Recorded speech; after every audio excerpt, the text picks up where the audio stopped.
Hello friends, આજે આપણે બનાવશું ચણાની દાળ.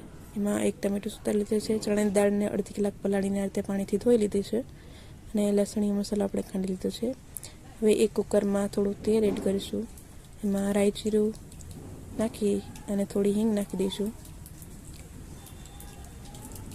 ત્યારબાદ તેમાં આપણે થોડો મસાલો નાખીને આ રીતે પાણી એડ કરી દઈશું તરત જ, જેથી મસાલો બળે નહીં.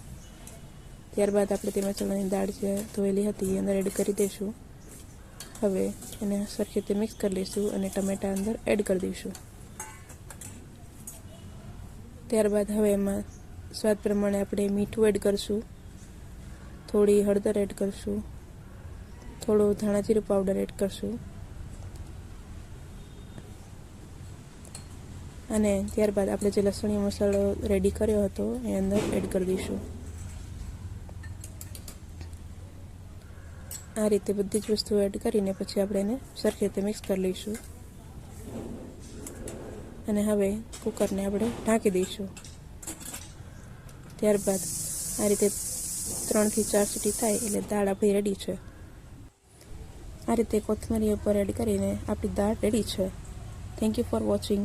જો તમને મારી રેસીપી ગમતી હોય તો સબસ્ક્રાઈબ કરી લેજો. Thank you.